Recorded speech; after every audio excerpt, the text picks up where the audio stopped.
Hello and welcome to another episode of Two Guys and a Chainsaw. I'm Todd. And I'm Craig. Well, we're taking a break from requests this week because we decided to do a tribute episode. Just a little while ago, the famous, very prolific actor Ian Holm died. So as is usual, when a famous actor dies, we look back and say, did he or she do any horror movies? And it turns out Ian Holm did a couple horror movies, one of which very familiar to all of us, 1979's Alien, actually starring a bevy of famous performers, or performers who would go on to be famous, and directed by Ridley Scott, a fantastic director, in one of his very first feature films that he has directed.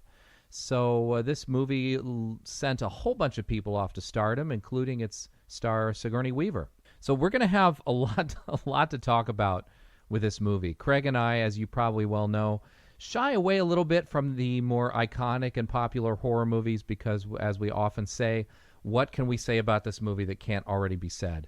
And there are a ton of things to say about this movie, which we will definitely not be able to cram into a 1-hour podcast. But be that as it may, it's worth talking about just to memorialize Ian Holm and his fantastic performance in this. I don't know, Craig. I went into this movie thinking I'd probably seen it a dozen times. And then I realized that what I had seen a dozen times was its sequel, Aliens, which is a lot more action-packed and arguably more iconic than this movie itself. But as I watched it, I figured maybe I've seen it once or twice, and I hadn't seen this in a while. And I was super happy to be watching this time around on a gigantic screen in my living room, in the dark, alone, which I felt like is the perfect atmosphere to watch it, and was quite taken by just the severe atmosphere and the dread apparent in this movie, and that stirred my memory, reminded me why I liked it so much. So, very happy to revisit this movie. How about you, Craig? What's your history with it? Very similar to yours. For whatever reason, I grew up watching Aliens, the sequel. It was just one of those things where it was on a VHS tape at my house. My dad must have taped it on cable or dubbed a tape or something, but we had it, and it was one of the ones that I popped in a lot. But like you, I didn't watch the original as often, and I didn't see the original until well after I had seen the sequel, the first sequel.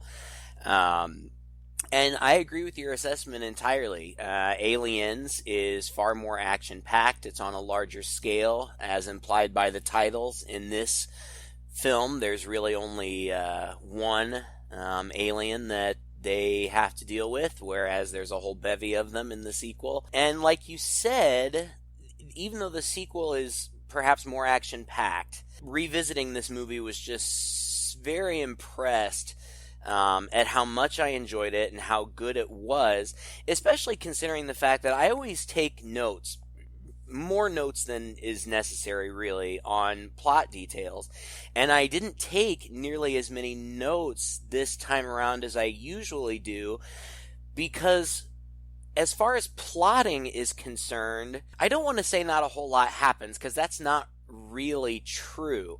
But the plot is fairly direct, a fairly direct series of events. But that really isn't what was most impressive to me. What was most impressive to me was the atmosphere, like you said, the characters, the acting, and the cinematography. I mean, this movie never gets boring because it's always so interesting just to look at.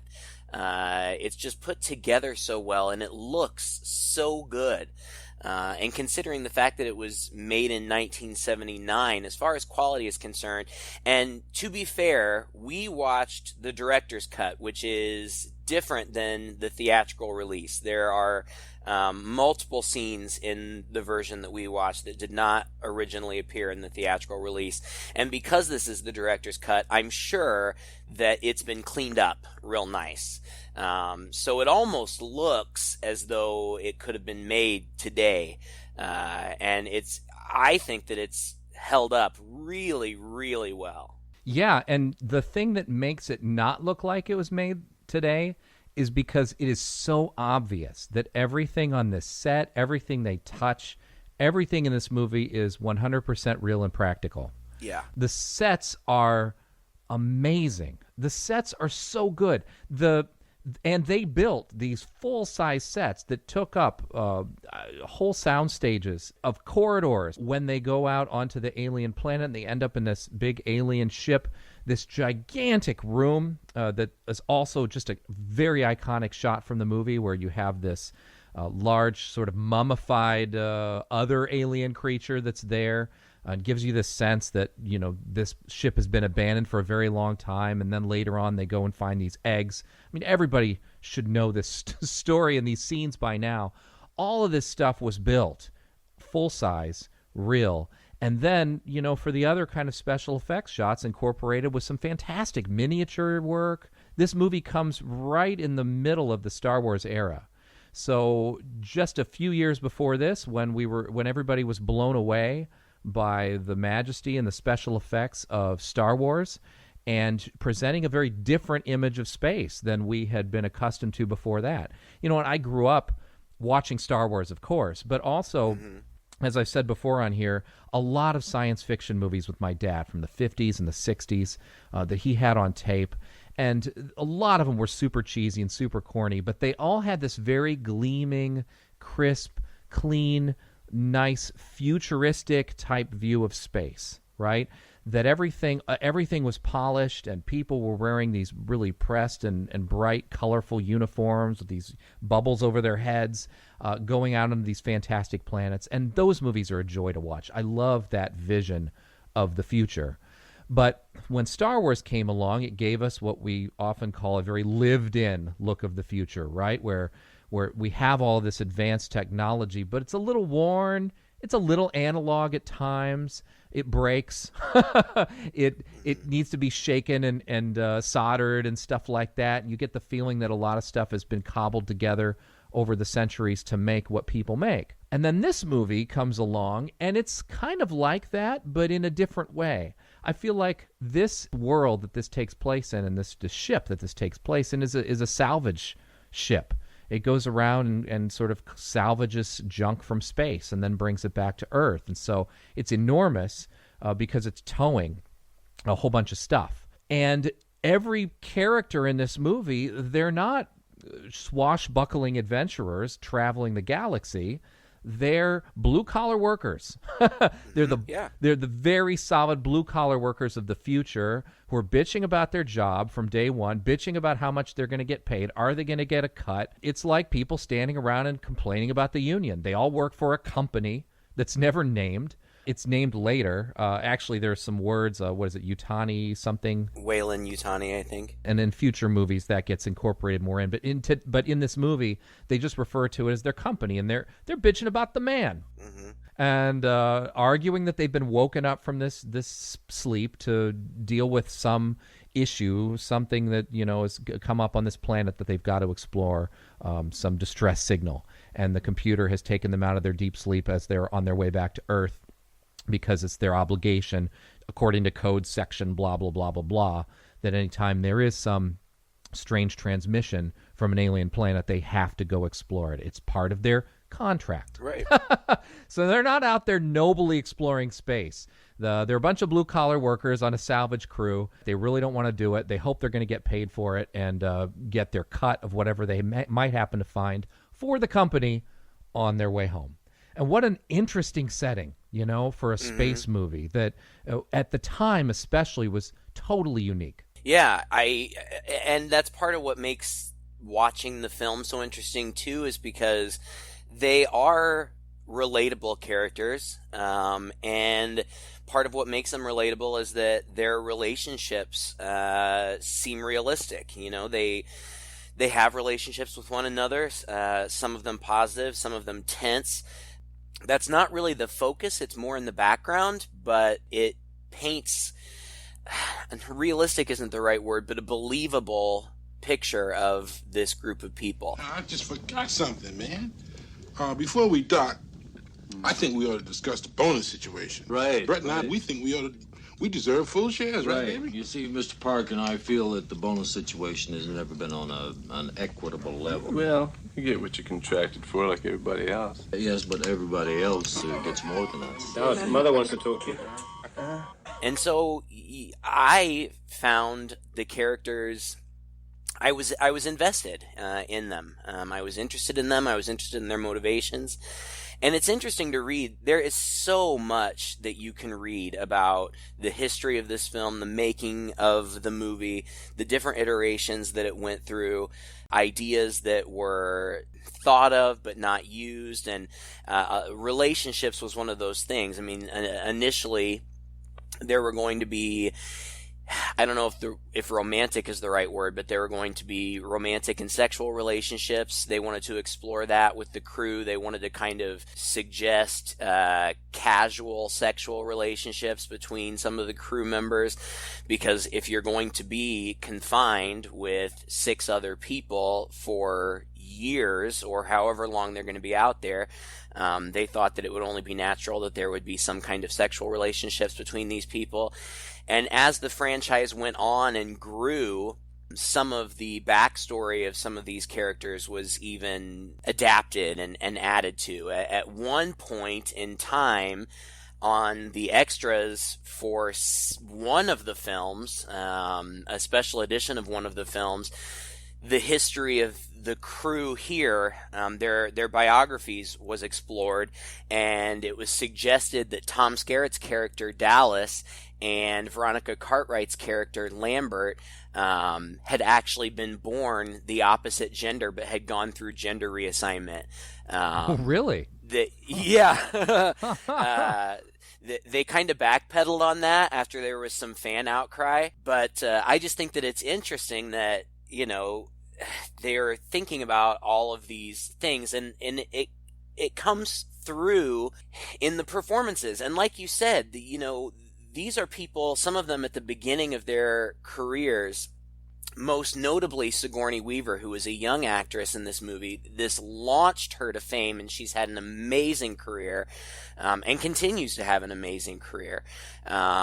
But others, you know, Tom Skerritt as Dallas, Veronica Cartwright, I already mentioned, as Lambert, Harry Dean Stanton as Brett, John Hurt as Kane, Ian Holm as Ash. Almost the entire ensemble cast went on to do great things, which I think speaks to their talent, which is on full display here in the movie. Yeah, and most of them, pretty much with the exception of Sigourney Weaver, honestly, and maybe Yaphet Kotto Parker, all of them actually were pretty well established before they came in. What's kind of remarkable is that this movie that started out as what was to be this fairly low-budget film, right, that on its face, if you just read the script, comes across as more or less another one of these low-budget sci-fi alien in space horror movies. You know, we've done Galaxy of Terror, which did actually come after this, but not long after this. And before this, in 1974, was Dark Star, which was directed by John Carpenter.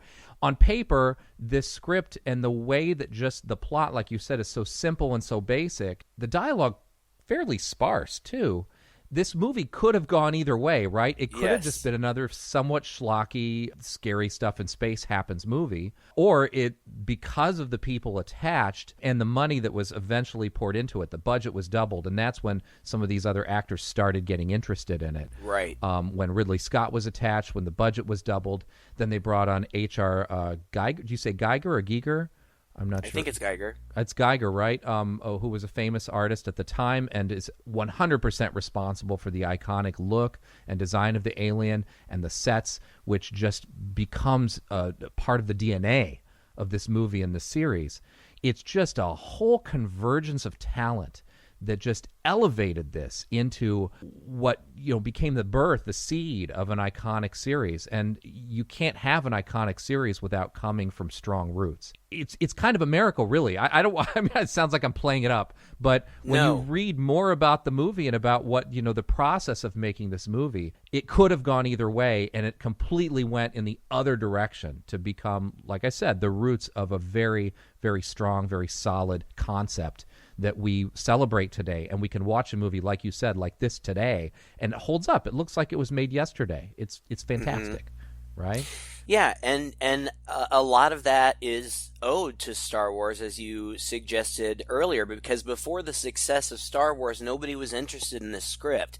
Not nobody, that's not true. Roger Corman wanted to do it, and it would have been right up his alley. And had he done it, it would have been completely different. You and I might still talk about it, but I don't think that it would have had the kind of success that the movie ended up having. As all of these different elements started to come together, I think that everybody involved started to realize just how good this could potentially be. In fact, I think it was Tom Skerritt who was initially approached for a role, and he turned it down.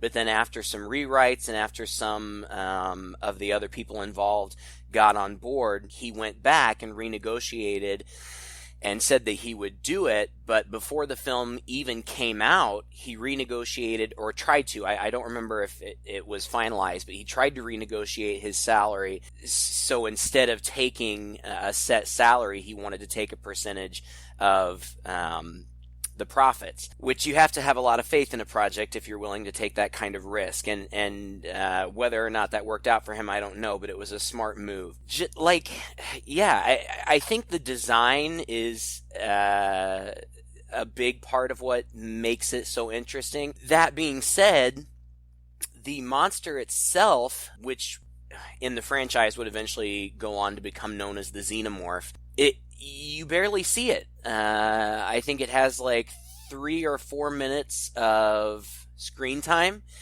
In that amount of screen time, you very, very rarely see it in full, and hardly ever see it straight on from the front. It's almost always in silhouette. The movie is fairly dark, and the sets are fairly dark. And you've got the industrial look of the Nostromo, which is their ship, but then you've also got the alien ship, and once the alien is loose on the Nostromo, the alien starts to change the environment as well. And that's something that always throughout the entirety of this series has been so interesting to me, are the set pieces, because Geiger's design makes the interiors of these locations look almost organic. The structures look like bones and taut flesh. So you almost feel like you're in the belly of a beast a lot of the time.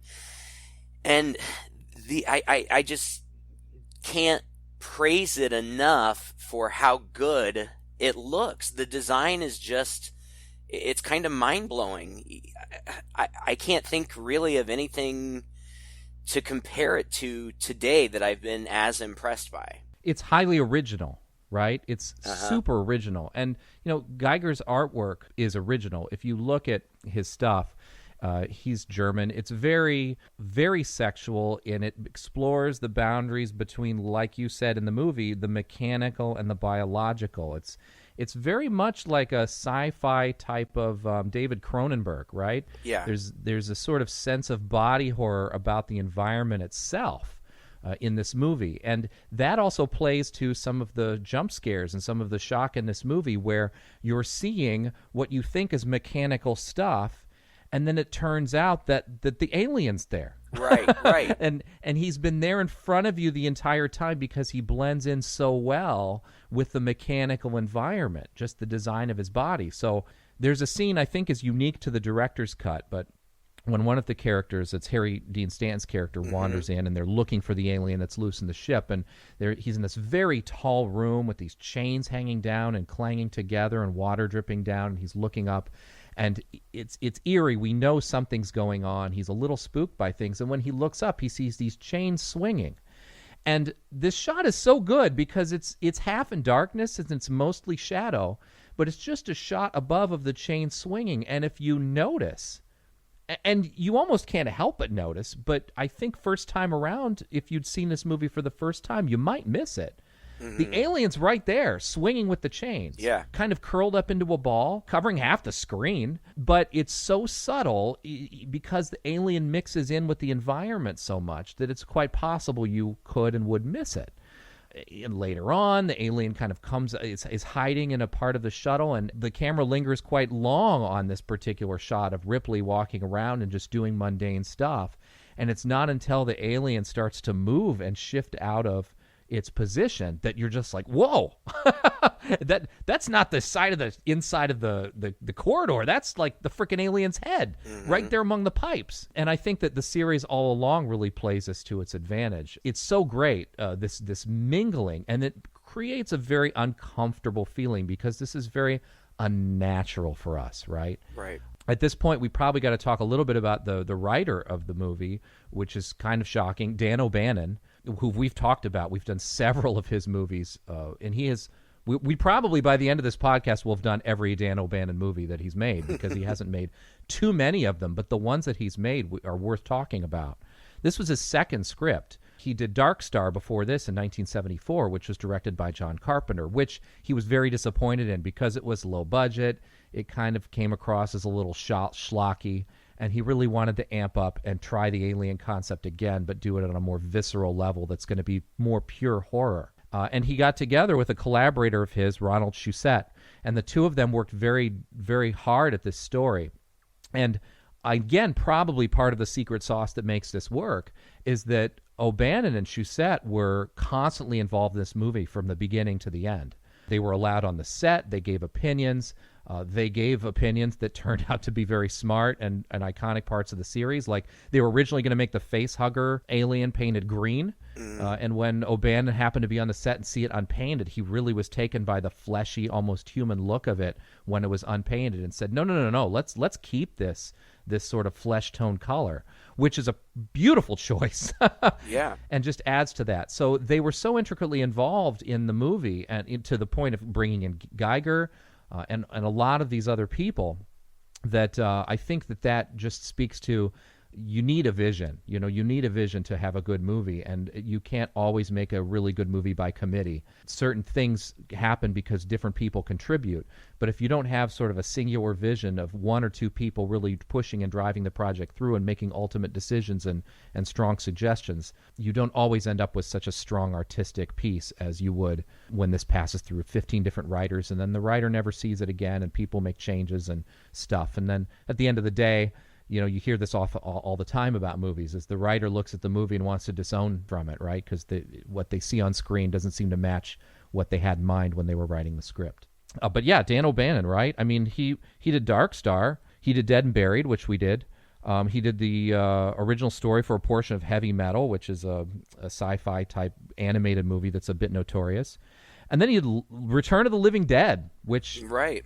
It's hilarious zombie movie and that I love and is iconic, but totally out there, schlocky, right? Mm-hmm. Life Force, which we will probably do at some point, Tobe Hooper sci-fi movie. Invaders from Mars, the remake, which we did. And then frickin' Total Recall. Right. Which I still to this day think is one of the best movies out there. What a great career this guy had, even though he only did about a half a dozen movies. And to look back at from the guy who did Return of the Living Dead and say, oh, by the way, he's one of the singular minds behind Alien and the Alien franchise is a bit mind-blowing. It is, but to an extent, it is a movie made by committee because as good as his story was, ultimately, initially, the concept was just an alien on a spaceship. And it just grew from there. And there were some elements of the story that ultimately ended up as part of the movie that O'Bannon wasn't a big fan of. And one of those was the introduction of the character Ash, which is Ian Holm's character in the movie. As it turns out, so they are woken up mid-journey. Actually, they're on their way home. And as you said, sent to this alien planet to check out what they initially think is a distress call, but what they ultimately realize is a warning to stay away. And that's how the alien gets on board after they explore that place, and the face hugger attaches itself to John Hurt's character, Kane, and they bring it onto the ship. Initially, the idea was that the ship's computer, which they call Mother, was the one who had a vested interest, and that vested interest was just science for bringing the alien on board. That in some way the ship itself had motivation. But they ultimately decided that was too much like 2001: A Space Odyssey with HAL.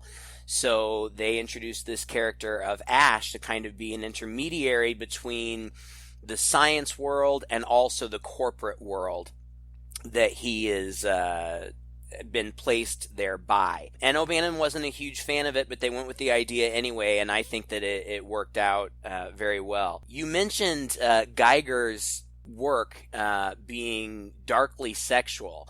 And it is. And I think that watching this, the last time I watched this, I had to have been in my 20s. And I'm significantly older now. And I think that some of the undertones that I hadn't really considered before were kind of glaring to me this time. I didn't realize how much sexuality there was in the movie, especially with the alien. It never had really occurred to me that the face hugger implanting the alien into Kane's chest is really kind of a rape metaphor. He's impregnated, basically. And I read in doing the research for this that they very specifically wanted it to be a male character who was put in that position.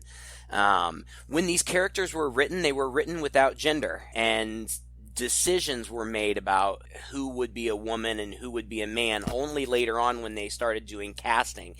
And Sigourney Weaver's character, Ripley, most people who were involved had just expected that would be played by a man. Sigourney Weaver went on in her career several times to play characters that were originally written for men. I think that it was Ridley Scott who was insistent that it be a man who is violated in that way and impregnated in that way, because he specifically wanted to make his male audience feel that kind of discomfort when we usually see women in that kind of peril. And I had never thought of that before, and it's really interesting. Initially, the alien itself was going to be more sexual in nature. There was a sex scene between Dallas and Ripley, and in one iteration of that scene, which was scripted but never shot, the alien was supposed to observe them having sex and not attack them because it was in some way titillated or aroused. In the finale, Sigourney Weaver is the last woman standing, and she ends up alone on a shuttle where she thinks that she's safe, and so she begins to disrobe so that she can go into cryosleep. The film got some criticism about that because they felt critics felt that it was just, unnecessary, gratuitous to have her disrobe. But the initial concept was that the alien, which is on the ship with her, unbeknownst to her, was again going to see her undress and was going to be sexually aroused, and they were going to deal with that in some way. Now, frankly, I think it was probably for the best that they ended up eliminating some of those elements, but there are still hints and suggestions of them there.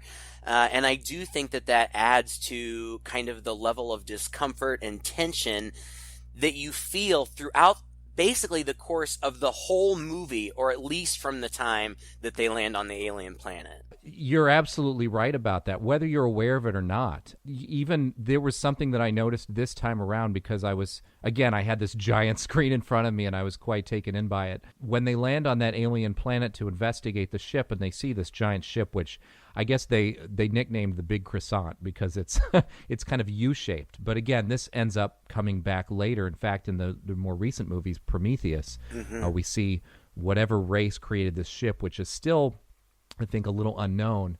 This ship comes up again and again.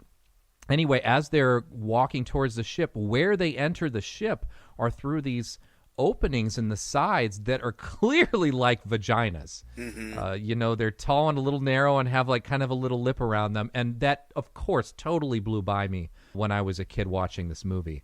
And they go into it, and like you said, they're walking down these corridors which seem very organic.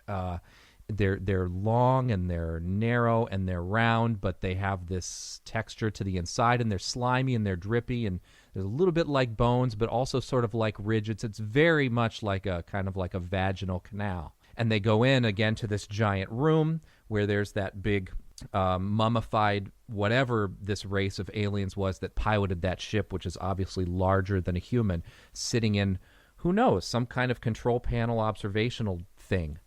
In the middle of the room. And this movie was so low budget that they were still trying they're still trying to save money on this, and Ridley Scott had to fight to get these full-size sets made for this giant room, which is a beautiful part of the movie.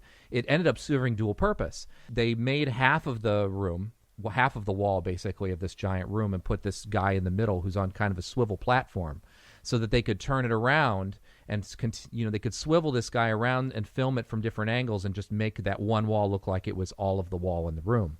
It's kind of circular. And then they removed that, apparently, part of the set, just that circular platform he was on, and that same room became the egg room, which they rappel down into from there. A funny bit of trivia, apparently, there's this really cool effect when they rappel into this egg room that all of these little eggs are, well, they're not little, but, knee-high eggs are down there in the bottom of this room, and they're covered with this kind of mist that just seems to hang over them like a blanket.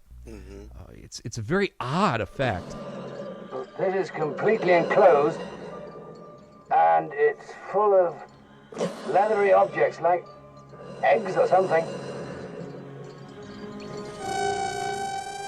There's a layer of mist just covering the eggs that reacts when broken. And maybe the idea is that the penetration of this mist somehow wakes up the eggs a little bit. But they used the laser that they used to cut across the mist in the bottom of this room to create that effect. They borrowed it from the soundstage next door where The Who were putting together their show. And they were lasers from their show that they literally borrowed to use for this movie, to fantastic effect. But anyway, you've got these eggs, and the eggs obviously are long and tall and very organic and gross, and you can see things moving inside of them, and then it opens up and this face hugger jumps out and, like you said, basically rapes this guy, shoves its long proboscis down into his throat and lays this egg in his stomach, unbeknownst to everybody at the time, with this hand over the face. And I think everybody was trying to figure out, Dan O'Bannon and Shusett, when they were talking about the script and trying to work out the elements of the story, how are we going to get the alien on the ship? And Shusett just came up with the idea, well, it fucks one of them. Right.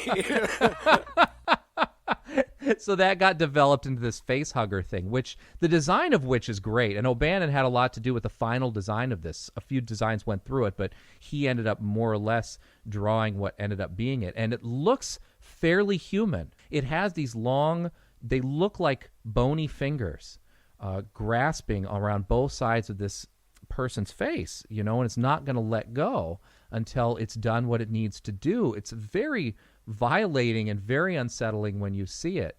It's very rapey, even though it's just sitting there and this guy can't move. They bring it on board the ship. Yeah, and it's like both of us have said, seeing this as younger people, that just didn't really even cross my mind. But now, as an adult, it seems so apparent. And I think that that's interesting that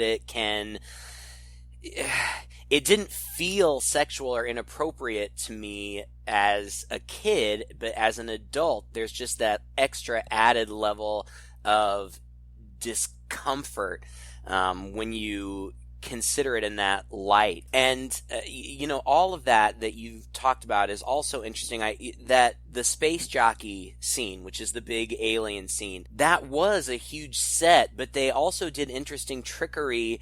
It was built to scale, and they didn't film the wide shots with the actual actors. In fact, they used kids, and I think one of the kids happened to be Christian Bale, and then the other two were Ridley Scott's kids. So they put these kids in these spacesuits for the wide shots so that it would look that much bigger, and it does. I mean, it just looks enormous, and it's so impressive to look at. When they do go back, by the way, I read the novelization of this, and the novelization is quite good, and it includes not only all of the deleted scenes that were restored in the director's cut, but there's also some additional scenes that were never filmed. And one of those was how Lambert and Dallas got Kane back to the ship. And then later on, when the alien is loose in the ship and they have to figure out what they're going to do about it, they devise these weapons and stuff. There was a lot more description of actually, designing these weapons and designing the net that would hold this thing. If you're a fan of this movie and you haven't read the novelization, I would recommend it. It's just got some cool little extra fill-in-the-blank sort of stuff. But one of the things that struck me so much watching it this time around was how timely it was, because, or it is today, because Dallas and Lambert bring Kane back to the ship, and he's got this thing on his face, and they are demanding to be let in, but Ripley refuses to let them in because it goes against code. And she says, which I think this time around had to be my favorite line from the movie, "If we break quarantine, we could all die." And I was like, holy shit. Right? Hey, Ripley. Right here. We're clean. Let us in. What happened to Kane? Something has attached itself to him. We have to get him to the infirmary right away. What kind of thing? I need a clear definition. An organism. Open the hatch. Wait a minute. If we let it in, the ship could be infected. You know the quarantine procedure. 24 hours for decontamination. He could die in 24 hours. Open the hatch. Listen to me. If we break quarantine, we could all die. Look, could you open the goddamn hatch? We have to get him inside. No. I can't do that, and if you were in my position, you'd do the same. Ripley, this is an order. Open that hatch right now. Do you hear me? Boy, it has a whole new meaning to us now, doesn't it? Yes, and she says it more than once. Like, they discuss it multiple times, how, there are these protocols that, for their own safety and preservation, they should not have allowed any of them back on the ship with this unknown parasite or whatever it is. And I thought, wow, what a timely issue. Yeah. Well, and then it also becomes fairly timely because we're talking about the influence of corporations, and our first major conflict between the crew comes between Ripley and Ian Holm's character Ash. Because Ash is down there by the airlock entrance, and while Ripley is insisting that she's not going to let them on, Ash finally just hits the button and opens the airlock. And this sets up a tension between them the whole time. And again, watching it as an adult now, a little more sophisticated, realizing that there's a nice bit of tension between her and Ash throughout this movie from there on, when she's clearly a bit suspicious of his motives. Not just, you did something you weren't supposed to do. And his argument to her is, well, if I didn't let them in, what was going to happen? You were just going to let them die in there? Like, we don't know what this is. Like, they could die. It's not just that, but then he's also really interested. Of course, it's his role on the ship.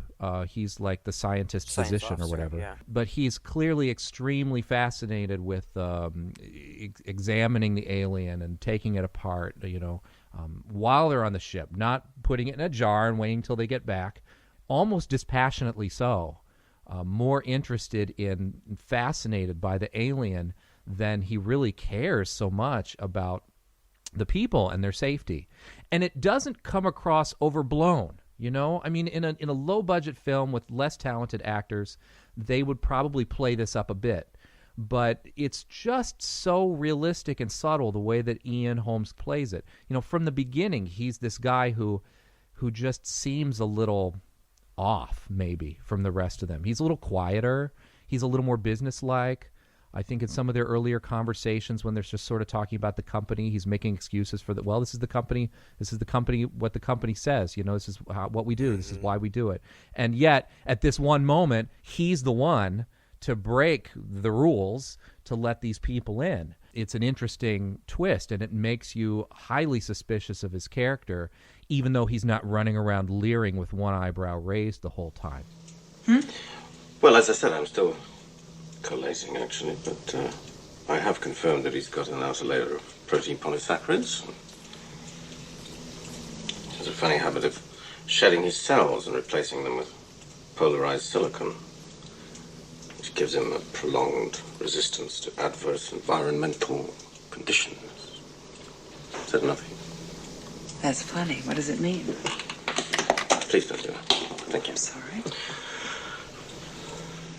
Well, it's an interesting combination of elements, making him a tough little son of a bitch. And you let him in. I was obeying a direct order, remember? Ash, when Dallas and Kane are off the ship, I'm senior officer. Oh, yes, I forgot. But if you do know, as I hope listeners you do, that ultimately he is villainous and doesn't care about preserving the crew, they are expendable to him. If you know that, watching the film, there are subtleties of Ian Holm's performance that suggest it. Just slight looks, and it's so good. Yeah, it's really impressive if you know, because I don't think that it would give you pause at all on a first viewing if you didn't know. You would just think he was another one of the crew, and I don't know that there would be any reason to have any suspicions about him. That's played up more in the novelization as well. There are some additional scenes. When the facehugger is on Kane, they x-ray him. And you see that a little bit in the movie. In the novelization, someone notices a dark spot on one of Kane's lungs. And Ash, Ian Holm's character, says, oh, it must just be a flaw in the machine. Of course, we find out later that he knows that it's actually an ovum or something that's been deposited inside Kane's chest. There's also another scene in the novelization where once the big alien, emerges, and they're trying to get rid of it, they have a rare opportunity at one point where they almost get it into the airlock, but at the very last second, an alarm is sounded and it startles the alien and he runs away. And Ripley realizes later that it had been Ash that had set off the alarm because he didn't want the alien to escape. But all that intrigue, it's subtle, but ultimately, when it's revealed what's going on, if you go back, there are those subtle hints. And this time around, I appreciated it even more, maybe because I'd seen the movie before, but there was this lingering question. I'm not sure if it occurred to me before, but it certainly did watching it this time. They do this x-ray, and like you said, in the novelization, it's a little more clear, but in the movie, they don't say anything about, he's doing something down there, he's laying some egg or whatever, like nothing is said. Then you get this impression during this dinner scene afterwards. So the face hugger leaves the guy eventually. It just sort of disappears. And dies. They do a dissection on it, whatever. Which is really cool. I mean, we don't have to go into it, but it's all very organic and, again, highly reminiscent of sex organs. It looks really cool anyway. And they used like real stuff, like sheep's bladders organs, and livers and organs and oysters and stuff to make that happen. I mean, it doesn't look like plastic and latex for sure. No. And again, they kind of do stupid breaking quarantine stuff where which again is so understandable now, maybe more understandable now than it used to be. Mm-hmm. Like, the guy's woken up and they kind of want him to be better and they kind of want to think that the danger is past. And even though some things are said about we still need to keep him isolated, they kind of just don't, right? No. They all end up in the room with him and they're laughing and joking with him. And so then they have dinner. And during this dinner scene, they're all sitting around laughing and John Hurt's character, what's his name again? Kane starts to kind of start choking and stand up, and he's obviously, and at first they're all like, oh, are you okay there, buddy? And here is Ian Holm's character the doctor, physician on the ship, more watching with interest than jumping up to do anything. And that is not something I remember noticing so much the first time around. But it's clear, okay, he knew. He knew there was something inside him, and he's probably just been waiting for this to happen. Yep. And that was so chilling, right? But again, blink and you miss it, really. Well, and then, and of course, everybody, I think, is familiar with this chest-bursting scene. I mean, it's absolutely iconic. We throw that word around quite a bit, but this one really is. It's been parodied many times. It's been copied many times, but it was very unique. And of course, the lore is that none of the actors knew what was going to happen. Well, that's not entirely true. Of course, obviously, John Hurt knew what was going to happen. As it turned out, Tom Skerritt was very interested in the process of filmmaking, so he had been following Ridley Scott around, and so he had been present during the discussions of the effect and how it was going to happen, but Ridley Scott also asked him not to say anything to anybody else. Sigourney Weaver has said that they knew something was going to happen. They knew something was going to come out of his chest, but that's pretty much all they knew. And she said that she started to get a little bit nervous when they arrived on set and the entire crew was wearing raincoats.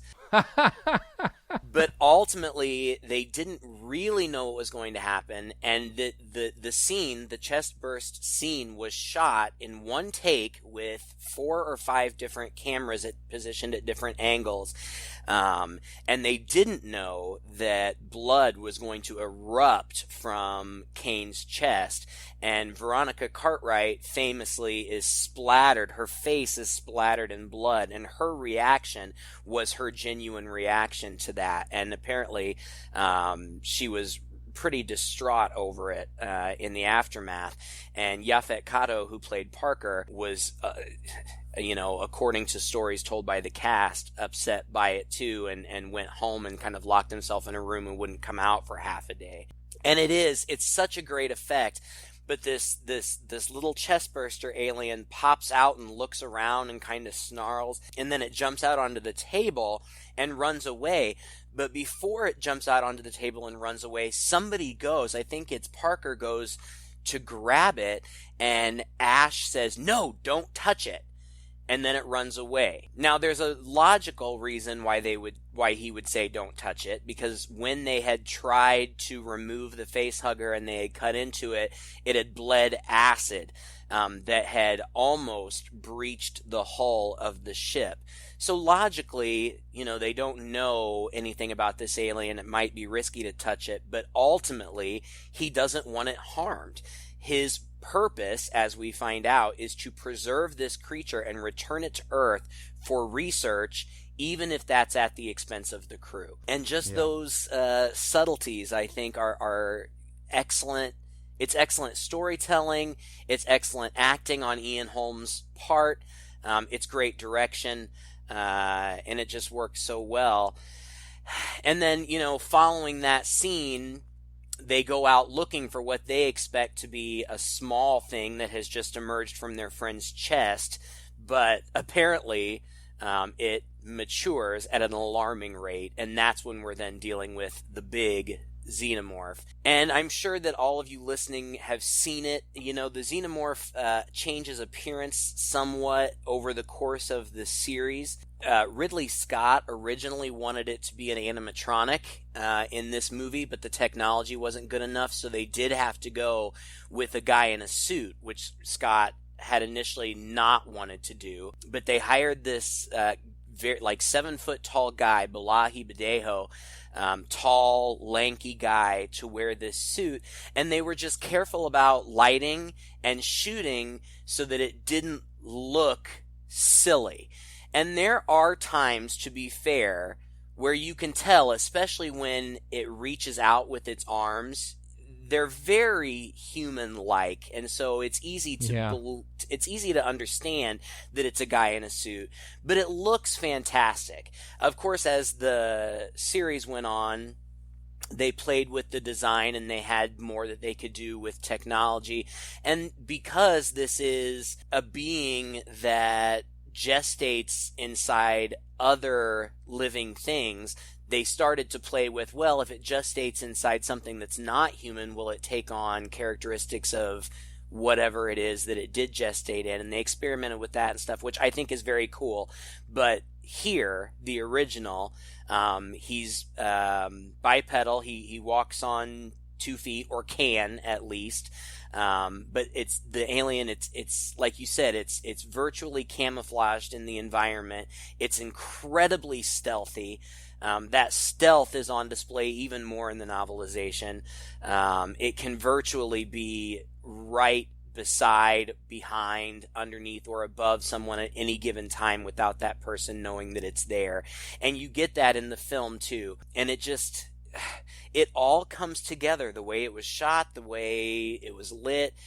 It's believable. You believe that they could be in the presence of this thing and not be aware, because you as the viewer are not aware. Like, it's right there, but it's only when it moves in a particular way that you think, oh my gosh, it's been there that whole time. Yeah, and the ship really needs more lights.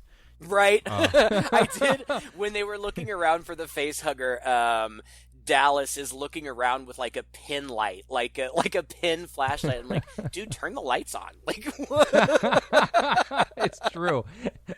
And Ridley Scott, he does such a good job of setting up the ship. The whole opening scene of the movie is just slowly coming in onto the ship and slowly taking us into the ship and slowly taking us through the corridors of the ship, into the control room where the computer wakes up the ship, after its slumber, and then slowly pans us into, as lights are coming on, into their room where they've been in this cryogenic sleep. And as things open up, it's very 2001 in a way that it takes its time, but also that it really sets the environment of the ship as this dark chamber, not cavernous. Like I said before, like tunnels. Yeah, or like a boiler room, or the interior of a, I don't know, I don't want to say but I mean it kind of looks like a ship, like a naval ship, or like the interior, a submarine, look like that, right? Yeah, a submarine, exactly, which makes perfect logical sense. And air is shooting out of things randomly. Yeah, it wouldn't be pristine, it wouldn't be the hallways of the Death Star, right. They're basically a space tow truck. It's not luxury, and I love it. It's perfect for the story. And I loved these scenes too, where the two guys, Parker and Brett, Harry Dean Stanton's character. They're like the mechanical guys, right? And they bitch about how, nothing on the ship would get fixed if it wasn't for us. Like, we're the ones keeping this place running and we should get more money and blah, blah, blah. And I love these scenes where they're going off like this. You kind of imagine they're going to start talking about the union, Right, yeah. They're literally like fixing the ship like you'd fix a car, It's just these very mechanical type things on the ship. And even for the time that this was shot, there's deliberately lo-fi stuff there. The computer screens and things in there are deliberately lo-fi. It's just a unique feel to it. Yet also, there are times when, again, you're going down these corridors. It's like a mirror image of the bigger ship that they found the alien on. Again, these tunnels that seam through the pipe work in there, kind of organic, kind of a little alien, which provides, like we said, the alien room to hide. But then, like the name of the computer on the ship is Mother. Mm-hmm. And when they go in to talk to the Mother computer, it's distinctly different. It looks like a little womb. Mm-hmm. They go into this little room, and it almost looks like there's maybe some cloth or some fabric, stretched over the walls. It's a little padded. There are lights on in there. It's very bright. Looks extremely comfortable, like a comfortable padded room compared to the rest of the ship. These little touches are so interesting to dissect. Well, and there's a series of such great tense scenes that happen over a short period of time, but where the characters start to get picked off. And Brett is the first to get picked off by the big alien. And you never really see a lot. There's a lot of suggestion of violence, and a lot of really close-up stuff, but it happens so quickly, you almost can't see what happens. Ripley and Parker, I believe, see him get pulled up into the ventilation system, so they know they're dealing with something large and powerful, and the only way that because it's working in the air vents, they decide to try to trap it in there. There's a great claustrophobic scene of Dallas in the air vents, and Lambert, Veronica Cartwright's character, is tracking the alien's movement, and it's moving closer and closer to Dallas until it's really on top of him. And Veronica Cartwright's performance, she's so scared and she's screaming at him to move and to get out, and at the very last second, when he does start to move, she says, "No, not that way, the other way, the other way." And then, of course, the alien jumps out at Dallas and at us, the audience, and it's a great scare. Eventually, once Dallas is dead, they initially are going to try to continue his plan, even though Veronica Cartwright's character wants them to try to just escape on the shuttle, but they can't because it doesn't hold 4 people, and there's 4 of them left. And that's when Ripley finally, because now that the first and second officers are both dead, or presumed dead, Ripley is now in charge. And that's when she goes to talk to Mother, and she overrides a command and finds out what the true objective is, which is to return this alien for research. The crew is expendable, and that's when Ash reveals himself. And there's a big fight where he just picks her up and throws her all over the place. And it takes Parker and Lambert coming in and assisting her to get him off, and they struggle with that, and eventually Parker picks up something big and heavy and knocks Ash's head completely off, which is when we fully realize, even though it's been suggested briefly before, that he is in fact an android and not human, which I suppose it makes sense that he really has no empathy, that he's just in it to do his job and in the interest of science. But it's cool. I mean, it looks great. The effects, of course, aren't seamless. After his head comes off and is kind of dangling by his body, they get him down on the ground, and they're going to reanimate his head to see if he can give them any additional information. And it's not seamless. You can clearly tell when Sigourney Weaver is working with a prop head, and then there's a quick cut, and all of a sudden, clearly, Ian Holm's head is up, under a table in this prosthetic. And yeah, it shows, but for the time, it still looks fantastic. Yeah, and as a kid, this shocked me too, because once again, this android, I was so used to these movies of the 60s, and the 50s, where robots and androids, if they break, they're sparking and their wires and things jutting out from them. But again, like so much of the rest of this movie, this android is very organic inside.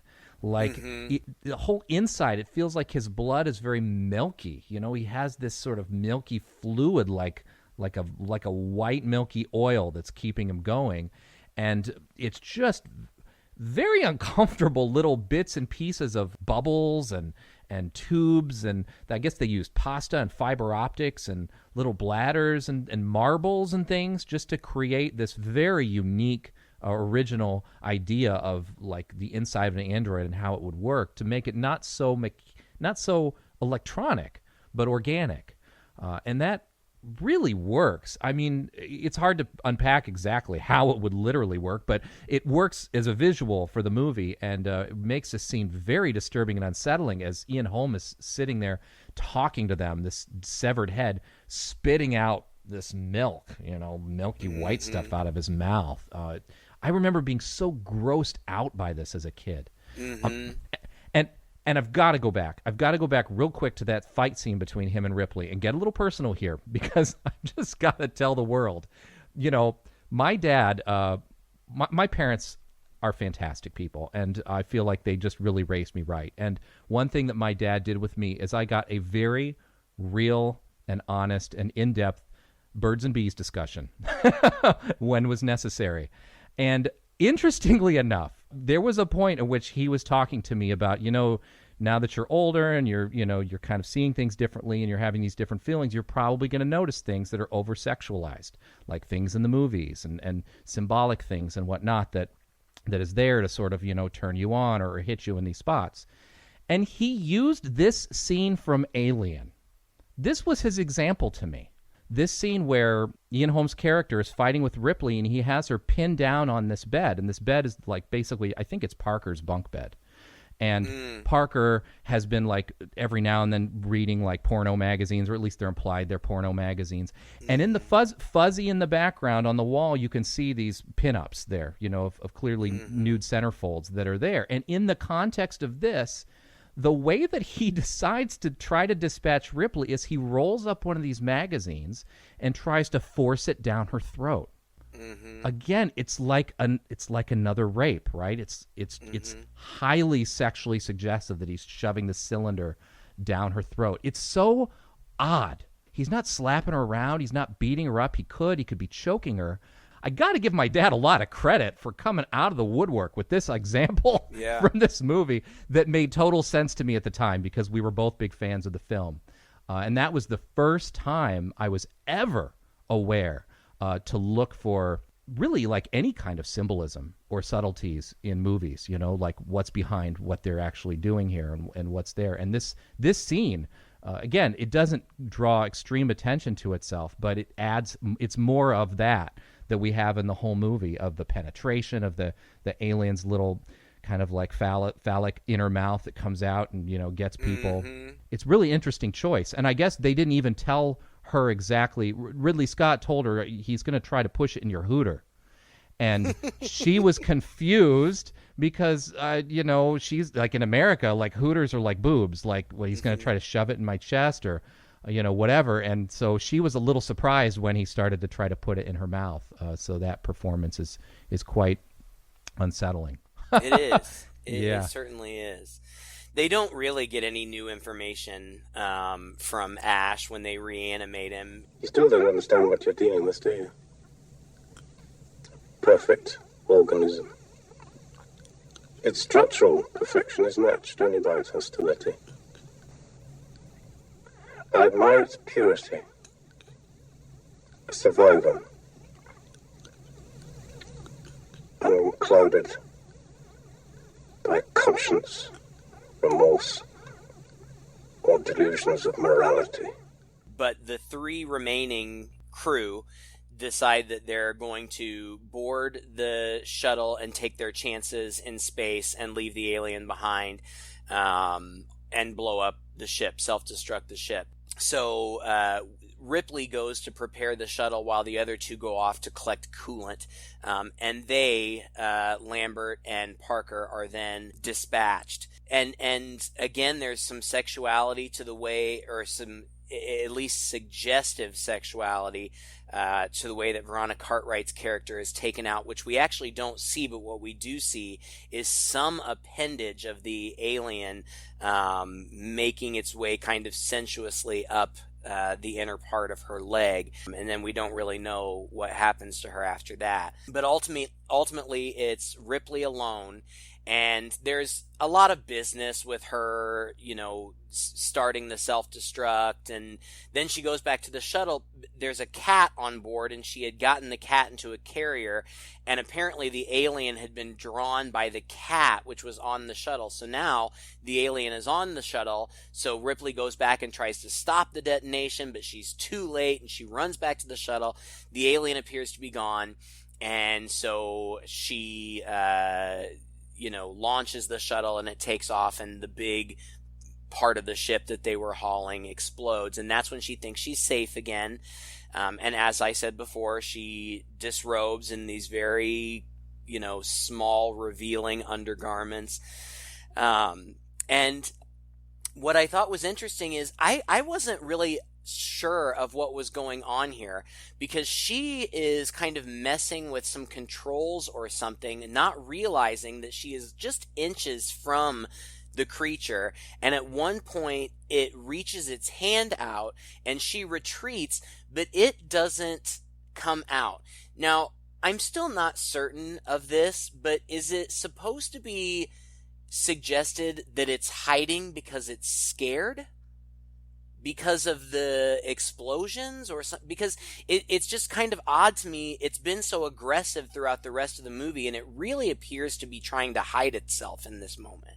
Yeah, I think you're right. I mean, I think there are a couple ways you could look at it. If you want to grant the alien a good degree of intelligence, and I think we can, maybe it kind of understands all along what's going on here, and it's trying to hide in the shuttle as well, so it knows it needs Ripley to take off into space and escape the ship that's going to explode. Or like you said, it was drawn to the shuttle because it was hiding from all of the noise and everything that's going on during the self-destruct. I mean, the ship is a mess while the self-destruct procedure is going on. Like, right.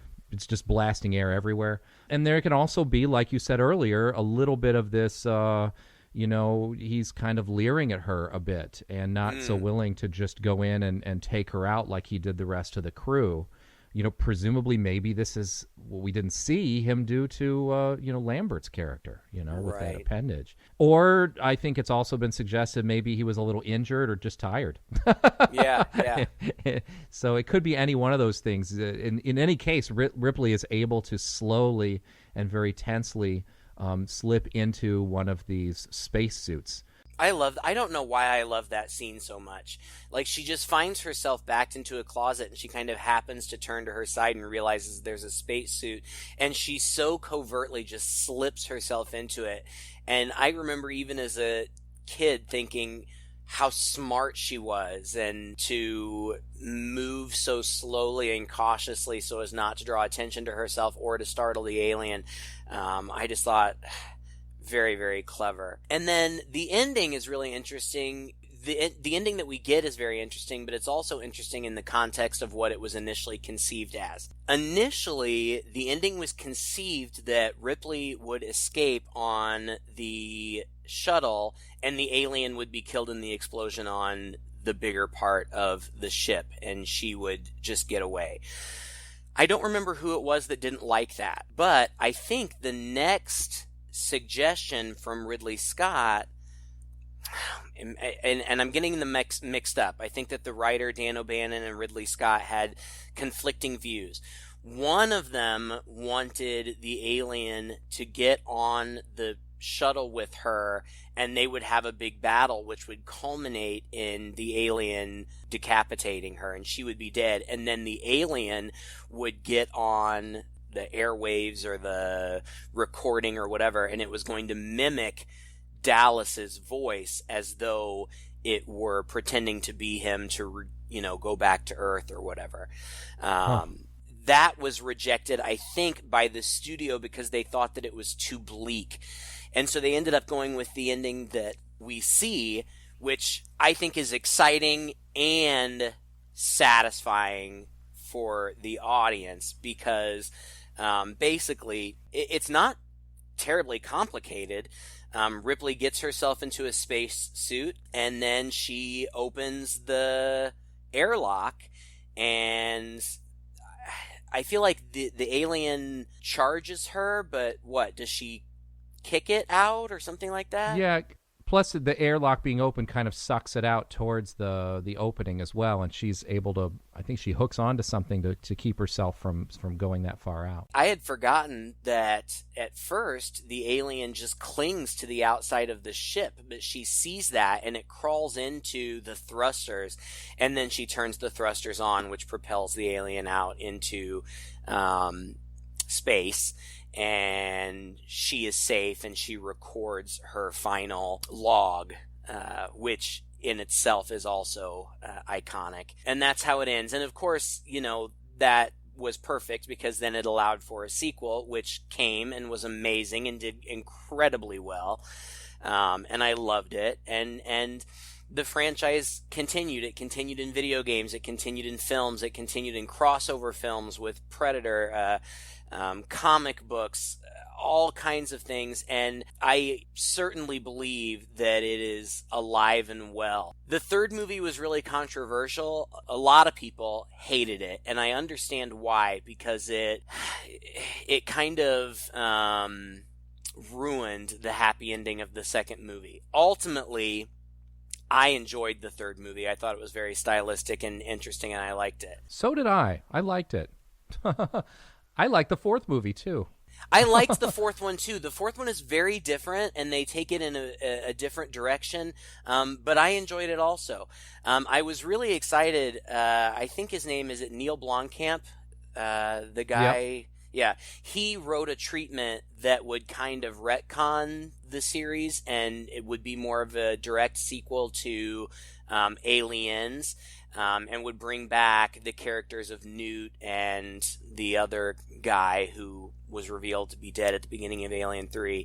And Sigourney Weaver was on board for that, and I was really excited about it, but then Ridley Scott went ahead with Prometheus, and so that was scrapped. And I have really mixed feelings about Ridley Scott's Prometheus trilogy. I've seen them both. I remember very little about either. I just didn't particularly care for them.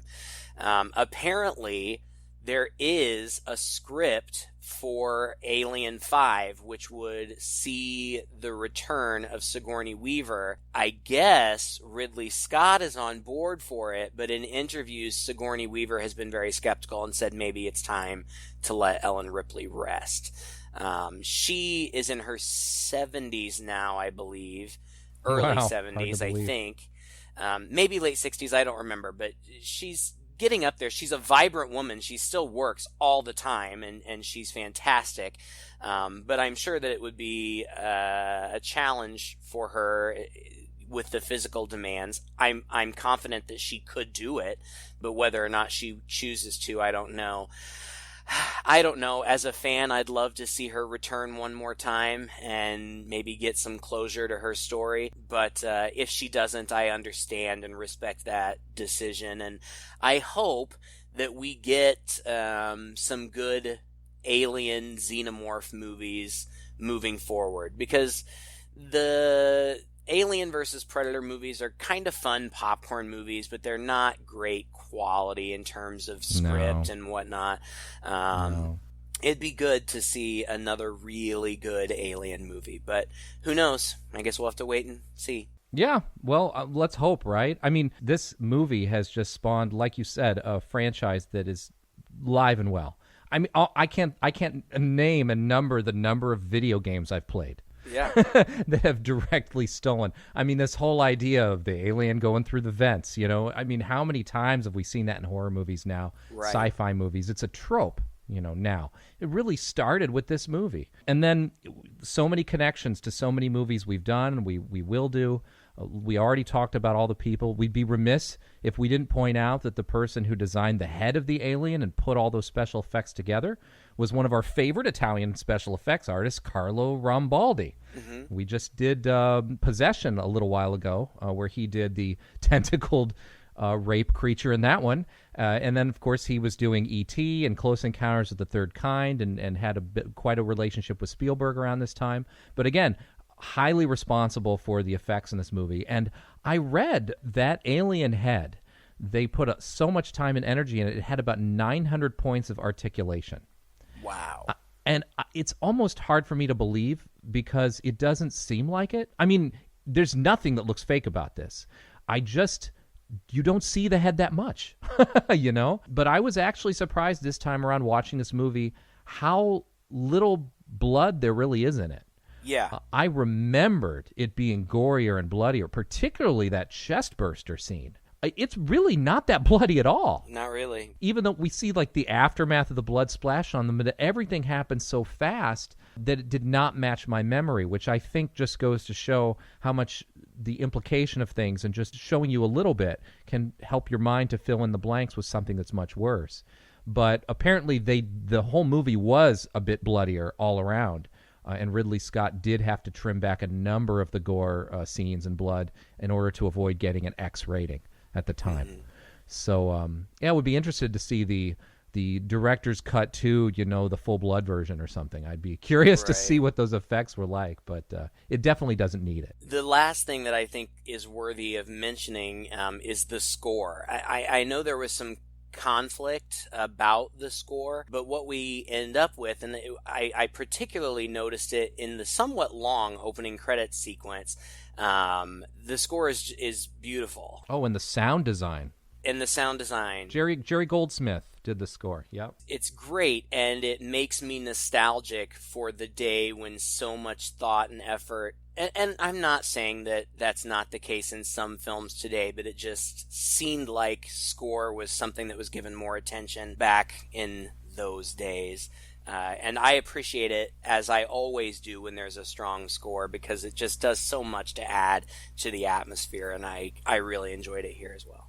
Yeah, and once again, Ian Holm's performance, really great. Excellent. Clearly right, comfortable in the middle of his game here. He has 137 credits to his name before he passed away on June 19th of this year at age 88. He's highly decorated. He's won tons of prestigious awards, film awards, Tony Awards.